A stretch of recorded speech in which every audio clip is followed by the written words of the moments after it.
As Akabaka, Leo, prepares a ceremony to awaken Ganon, Koga appeals to the Senate his belief that Akabaka isn't Leo, but few agree with him, including Grace and Lattice. Lattice showing a genealogy chart with Leo's info burned from it. Hey, he checked when they first met, asshole. Hell, Leo was assigned to Koga because he was trusted by the Senate. Worse, there are sympathizers all over the Senate now that have bought into the Mad Priest's scheme, so there's traitors in their midst. One of whom happens to be Shiguto, Rekka's companion. He's not overt about it, more excited than anything to be joining the front lines with his Goryu instead of being swept aside, but it's a sentiment Rekka ends up berating out of him.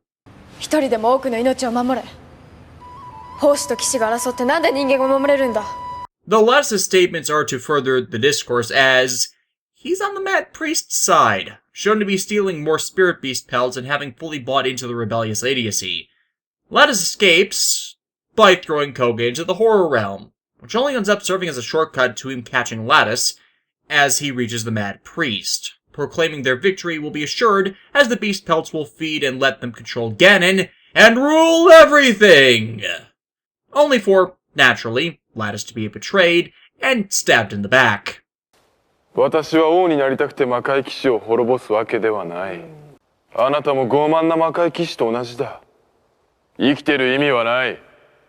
Unfortunately, Koga's time in the armor hit its limit, the mark leaving him too exhausted to defend himself from the priest's Goryu gene, which leave it up to another. And the one who saves him from Leo is Leo?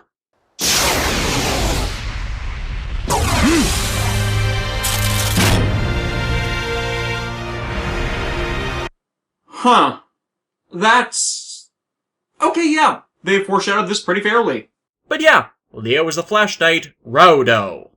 And I'm going with that pronunciation, as it doesn't make sense for the name to be romanized as Lord, since Raudo apparently translates, thanks to the kanji, as Wolf's Rage. That, and Lord, seems like a pretty pretentious name for a knight, especially as the armor is not heralded as one of the most prestigious armors like Garo's is.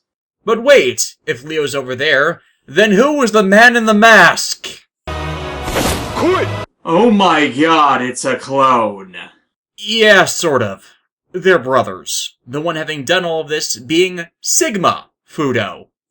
See, the thing is, Leo was not supposed to be Raudo. Sigma was. As children, they had the dream of both being knights and priests, but as time went on in the training under their father, played by Kikaider himself, Daisuke Ban, it was clear Sigma was the superior fighter and mage, making Leo become more interested in the skills and duties of a priest, especially with his technomancy skills with the devices the two would craft together. However, this superiority makes Sigma grow arrogant and petty, and ultimately lose the mentality that would make him worthy of the knight armor, just doomed to be another fallen knight as he lacked entirely the demeanor of someone who protects. Thus, though Leo was the weaker of the two, he was more deserving of it. 僕は魔界騎士に向いていない。魔界騎士にとって大切なのは強さじゃない。一番大切なものは守りし者としての心だ。 And their father was right. The events of the show more than anything sync with someone lashing out like a spoiled brat for not getting what he wanted, as they don't understand the meaning of what they were given in the first place. It's why my nickname for him is Red Idiot, as he does understand something that is at the very core fundamentals of a knight's conduct. And as said, even Barago got that before he was corrupted. He just had a lot of dark shit in his past he couldn't move past that made him unworthy. Sigma's a lost cause in comparison. And yet, the show never treats him like that. Which brings us to another pet peeve of mine concerning story conventions. And it's one I brought up before, the irredeemable asshole the story tries to say is redeemable, or the Sasuke Uchiha archetype, as he is kind of the perfect example of this phenomena, as there is a point where a person's actions pass the moral event horizon where any attempt at salvation is the height of idiocy on both the part of the characters and the writer. Usually this happens with characters that come to be described as creators' pets, where they're just let off completely from their sins without any form of punishment, or that punishment is inflicted on someone else. Now, Sigma is admittedly a mild example of this, mainly because the series actually does eventually have him get what is coming to him, but this by far makes him one of the Garo franchise's worst antagonists, which is not helped when it's learned why he did all of this. Well, okay, you can guess why he did all this. He didn't get an armor, thus none shall have armors. But it's more facilitate his plans for deploying a super Goryu-like construct that Sigma has named Idea, which will use the horror Ganon as a power source to preempt any horror emergence into the human world, permanently ending their threats. Thus, he believes there's no longer a need for knights, but the knights will stop him from deploying it. Now, this initially seems in contradiction to the position most of the cast has on the creation of Goryus. They're a good idea that can help them in exterminating the emerging horrors that just needs further testing, since they're sentient entities made of horror parts that, as showcased, can go rogue if the horror essence can twist them. The thing is, with Ganon as the power source of it, it needs to be fed humans to keep working once it's active. Thus, it changes the role of the Makai Order from people who protect the innocent from the horrors into those who murder people in the name of the greater good. So ultimately, it's not actually a better system, as it's completely reprehensible both morally and ethically. You made the right decision. No, that's impossible. How can that be the right decision? The scales are tipped the wrong way. And that, more than anything else, is the line the Order does not cross. But what baffles me is, this entire series we see how the Makai Order gains its powers, and refurbishes their tools through purification and reinforcement. Sigma is seriously saying this is the only way to get Idea to work? To put a Messiah-class horror into it, and siphon off power from it to destroy other horrors? Look, we've seen the Knights defeat Messiah-tier horrors already, so the Order has to have tools available to them that can provide a differing means of power outside of that. It doesn't make sense to me for Sigma to be a bad guy, as even inventing this is fulfilling the, I don't need to be a knight, I can be better than a knight. That is his entire motivation, and it's only the Idea needs to eat people thing that's preventing him from truly being heralded as the savior of the world. Granted, if he succeeded, there would be no series, but it's furthering my point about this making him an awful villain, as he has no real place being one. Hell, a lot of this argument of how to make a better world would later be repeated with Ring in Zero Black Blood to far better effect, as it lacked the petulant man-child baggage and contained the character complexity of a horror fighting its own instincts to coexist with its food. Now, what's Leo's role in all of this beyond getting everything Sigma wanted? Well, as said, he was the original designer of the Goryus, done as a way to be able to support his brother had things gone to plan and he'd become a knight. Idea and the more advanced constructs all his brother's liberalized interpretations of his original blueprints, alongside improvements made from researching Ganon, which Sigma stumbled across and became obsessed with when researching alongside the Makai priest Mio, who both brothers had strong feelings for. But when Mio saw what Sigma was becoming, she tried to warn Leo, only for him to be completely blind to Sigma's motivations and petty jealousy, even as Sigma murdered a prostitute to create his own minion. どうしたミオ？大丈夫だ。この世には生きていても価値のない人間。 Keep in mind, those words are those that are spoken by horrors. And left alone, Mio was murdered by Sigma to keep his true plans secret. And, remind me, why are we supposed to be sympathetic to Leo in all of this, if this was not the point by which he told someone else of his brother's machinations? 'Cause, timeline-wise, this happened years ago! And Leo has, through inaction, facilitated Sigma's darkness. 兄を闇から救えるのはあなたしかいない。 Maybe he had to come to someone before things got this bad, but now, it's too little, too late. And to an extent, Koga agrees, swearing to stop Idea from activating, only for every knight to be sent a message from Sigma, telling that if they abandon their armors, the mark will leave all of them. Every knight will be allowed to live by retiring, except for the one that bears the title of Garo. And, again, you shoot yourselves in the foot by giving the one that wants to stop you no reason to not want to try and stop you.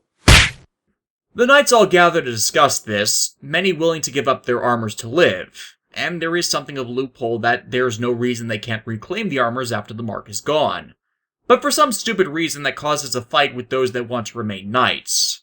However, it's all one big distraction Sigma put out so he could use a special Mado train to transport Idea to the horror realm, the control key for which had been held by the now dead Lattice.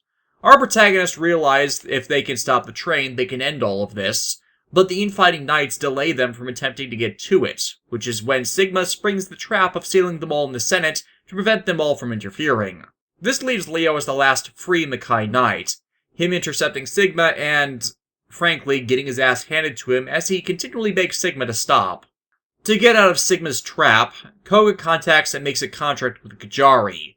After this is all over, and assuming Koga lives, Koga will quest to recover one of Gajari's body parts, for however long it takes.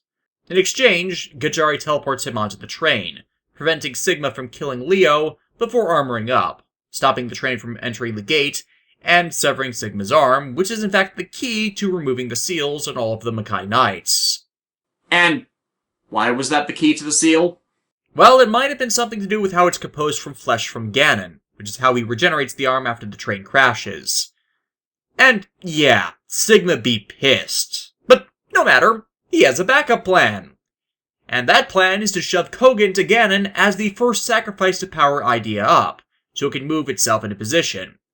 And everyone is initially prevented from assisting as the transport gate the train created begins to have horrors pour out of it. This leaves Rei and Leo alone to chase after Idea, and they are likewise stalled by more mechs. And worse, they can't make contact with Koga inside of it.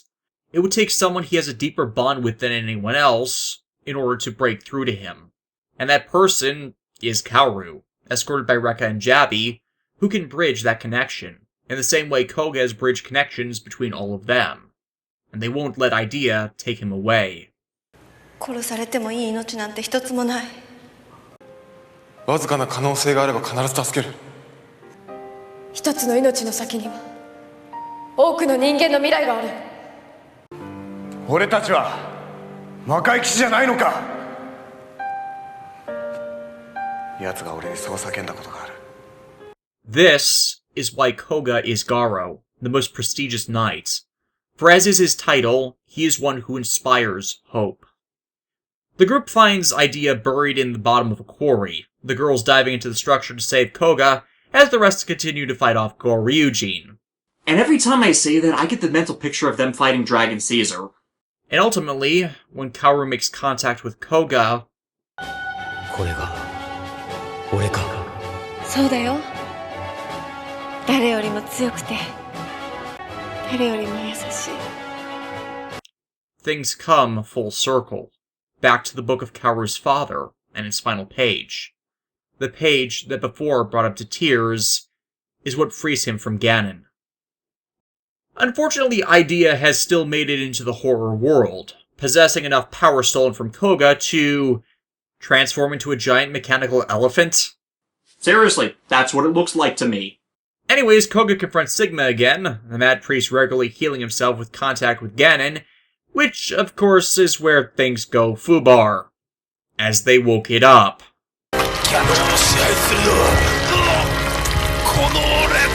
It's like rain. So, yeah, Messiah-class horror. Who would have thought this would have all gone bad? Ganon takes control of Idea, overriding the greatest anti-horror device into being a horror. It's almost as if this has been foreshadowed from the third episode of the series. She uses it to manifest a swarm of horrors into her own personal army. And yeah, woman. What is with the Garo series in making almost all of its uber-tier horrors turn out to be women? At least it's not an almost naked woman this time. She prepares to send them through a gate as her advance force, the assembled knights and far more reinforcements armoring up to prevent that, but only serve to distract them from Ganon's real plan of sending Idea and herself through the same gate. Koga confronting her and asking if this was all her real plan. Which it wasn't. This from beginning to end was Sigma's idea. Thus, the breakdown of his stupid idea is totally unrelated to Ganon's use of that stupid idea as an idea of how to bring ruination to humanity through idea. Yes. But Ganon has not taken care of Leo, who can direct the others into hitting Idea's weak points. Except thanks to Ganon, she can reconstruct anything they break. Thus, the only thing holding back Ganon is in fact an alliance of priests, who together combine their spell power to send massive magic blasts down onto Idea. Gotta say, for a plan that only got this far due to Sigma manipulating the animosity between knights and priests, it's amazing how fast they all set that aside to serve the roles that best support one another in such a conflict. Still, this gives them enough time for Koga to graze a more critical core, Leo realizing from the act that if they can expose the core, they can destroy it. Wataru, who's joined the chaos, relating an ancient knight-priest combination attack which can do the job. And after much more CGI fighting, the priest's Mado brushes are all sent down, every knight firing, with the final shot being Koga's, using Kaoru's brush that was blessed by the spirit beast, to pierce Ganon's head. Everyone returns to the surface, the core members involved in stopping this calamity honored for their actions, and Gajari calls in Koga's debt, ordering him to journey for a place called the Promised Land. And in an extra scene seen later, all of his Makai Order companions see him off to that quest, which he will set off on after he tells Kaoru at dinner, only for Kaoru and Koga to be attacked by Sigma. How the fuck did you survive? Again, the extra boss fight with Kiba last series that I didn't care for due to all the needless CGI green screening taking away from the core action? Barago was at the very least dead by the point that nonsense went down, like he should have been. And of course, there is no explanation to him still living, only that he wants vengeance, turning the house into a tomb by sending it flying into the sky, where the opposing forces acting upon it slowly rip it to shreds as Koga and Sigma wreck the dining room, Koga repeatedly preventing him from hurting Kaoru, with Sigma not understanding the sentiment. お前を切るのは俺の定めだ。これはかつての俺との約束なんだ。 What?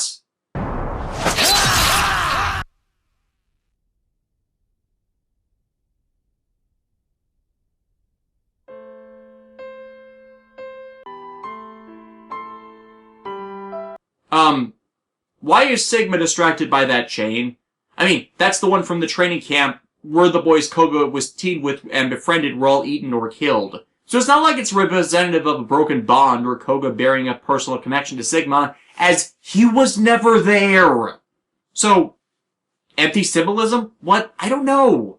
Hell, I more read into the fact that someone somehow managed to carve a triad sign into Koga's chimney, meaning that the Ida from .hack have clearly been around, than I do the needless slow motion that I think is trying to signify Sigma realizing how much of an idiot he's been. Still, with Sigma dead, his anti-gravity field affecting the pieces of the house deteriorates, sending everything plummeting to the ground, Koga saving Kaoru from becoming a splat by equipping his armor around both of them, telling of the journey he needs to go on, but promising when it's all done, he will return to her.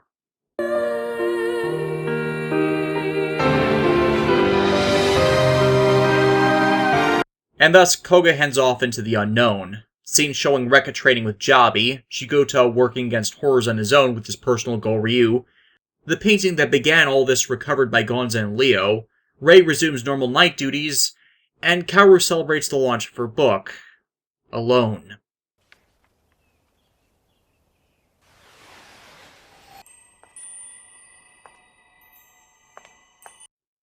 Or maybe not. But that's only 24 episodes. The last is a clip show. Because, let's face it, Garo always has to get in one every time they produce a series that runs half a year. So, I'm not gonna bother, and let's just skip to the end. Makai Senki is great, but I gotta admit, it's not as good as the original. Its definite pros are the improvement in quality of the serialization, the overarching thread being touched far more upon, alongside its impact and efforts in individuals who try to look into how to solve the dilemma. It does a good job of balancing the cast, which is significantly expanded with how they bring back the characters from the films to follow up those stories, and time is given to each of them, especially Rei, which shows why he would be chosen for his own spin-off with Black Blood and Dragon Blood. As I like both Byakuya no Maju and Red Requiem, I'm glad the characters introduced there were not treated as just one-off encounters, but continue to be involved in Koga's story. Kaoru's subplot is appropriate and isn't detrimentally focused upon over other pursuits, which take more priority, and it does show how she has grown up to be less petulant than she was, without really changing her character. Though I will admit that's because of the focus on the other characters, it feels as if there was almost no progress in their relationship. Like there was no real story to continue with concerning that here, even though we know after this that they do get together. And it would have been nice to see more prominent progression on that front, as that would have made the danger Koga was in and his hesitance to tell her have a more significant impact. I know it's in part because of that mark that Koga is hesitant to progress the relationship on top of the necessity of his work, but I still find it a bit irksome. Most of the filler episodes are quite enjoyable, excellent tales and don't drag at all. Toshiki Inoue card game antics, with Kohei Murakami actually managing to edge out the others into my favorite episode, to the point I feel it's actually better than most of the story arc. I've gone after the man's work a lot in the past years, but this shows what I feel is him at his best, especially if he's not swamped just trying to push out content. Kobayashi, however, shows the first signs of the burnout she'd feature in a couple years, as her one-off filler was decidedly awful, and I'm honestly not looking forward to revisiting Yami wo Terasumono, as that's mostly her. And from what I've seen of Yami wo Terasumono, as I said earlier, for those that think I'm refusing to be that critical or overlook what they feel are overwhelmingly awful aspects of Garo, oh my, do I have issues with the third series. The downside of this series, however, is its stakes are pretty weak and poorly defined. Aside from pain in a battle and the tail end, we aren't given a real scope to the threat of the Seals of Destruction, just used to hinder them with debilitating pain mid-battle, but we aren't shown how they are really being weakened by it, nor the timeline by which they are faltering. The original, Makai no Hana, and Goldstorm show at the very least define the timeline by which events fell, where they needed to stop the relevant antagonists before they reached their endgame, which usually ended up happening anyways, though not for lack of trying. The show also uses a lot more CGI than it did before, and while the normal action sequences are better and the technology has improved so most of the time the integration is so that it still looks and feels like the setting, alongside many of the transitions to done live and done with CGI are just breathtakingly seamless, it over time felt more like an effects fest, especially with the ending few episodes where they go all out with depleting the last of their CGI budget. To the point so much of it was just action, there was little to no point in recapping all of it moment to moment, as it didn't add much. As I said with Chapter of the Black Wolf, its ending was atrocious to me as it was out-of-place CGI action porn in defiance of all logic for just cool scenery, when that wasn't what worked in the depiction of the other choreography, which was creative, intricate, and appropriate for its staging and direction. Makai Senki's climax, while it is great to see all these knights and priests working in alliance against a single threat, feels much the same, as it takes away from the ante, as you lose the feeling that they're really there facing this threat. But the biggest problem of this show, in my opinion, is its villain, Akabaka, aka Sigma. Petulant man-children who have been spurned what they think should have been handed to them simply by right of having it, who go on to be main villains and enact disproportionate retribution, make for terrible antagonists. This happened with Jungle Fury and Jirard. This happened with Ghost and Adele. This happened with fucking Naruto, and frankly most of their villains run on this. I can keep listing examples. You defeat the point of your own material if your villain's motivations are frankly to be petulant and spiteful, for no other reason than they didn't get something they thought they were owed but had not earned. After you give them such a backstory or setup series of actions with them then plotting out callous murders or facilitating such, no matter what you do to try and explain away why they would act like that, it's almost always downhill. Don't tell me it can't work, I know it can. Sakaki from Dot Hack and Masato Kusaka both worked with this, but you need to go all in making them completely unredeemable, which this show, and my other cited examples, never do. They all make the same mistake by thinking you can fix this and reason with them, when by the point they enact their plots, they already go beyond the moral event horizon, beyond any chance of salvation. and that needs to be recognized to properly resolve such a plot with such a character. And as I said, there wasn't much justification for him to be an antagonist. Had he found a way to power it without using humans, he would have been exalted as a savior for all time. Was there really no other way to power this machine other than in human lives?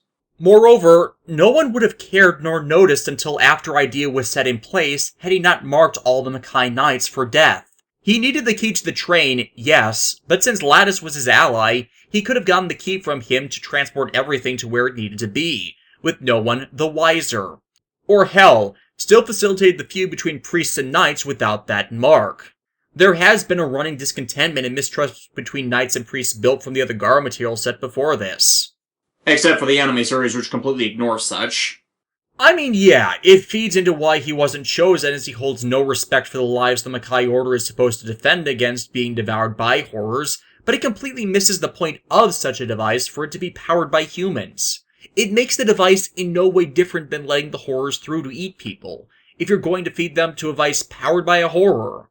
As the big difference is, when a horror breaks through and eats people, it's wholly the horror's actions which are monstrous.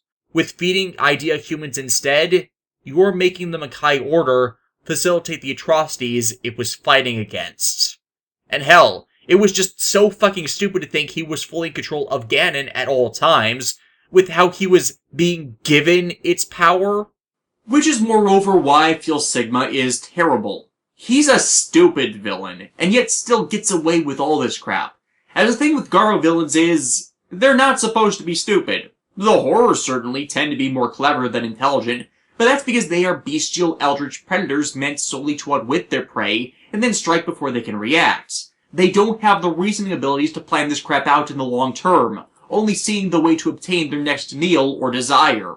Which is why most of Garo's arc-long villains are humans or corrupted members of the Makai Order facilitating their own agendas. Because they have the ability to think, plan, and otherwise act rationally in response to outside stimuli, where they prioritize their plans over short-term interests, and then subvert the leads so they can escape.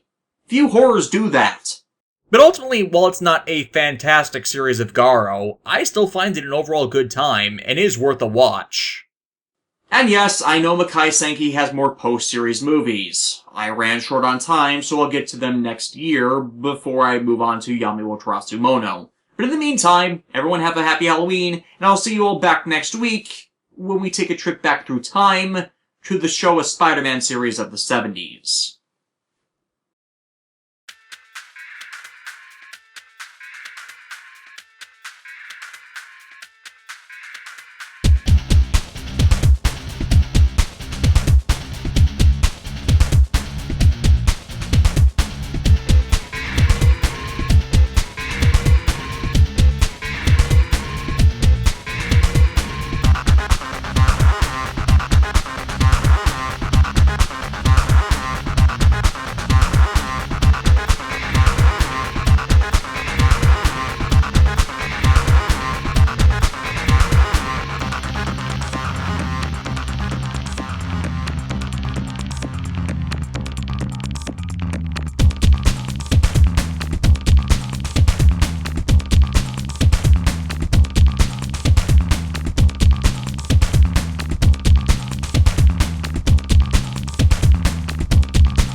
I'm not kidding, this jacket really is ridiculously comfortable.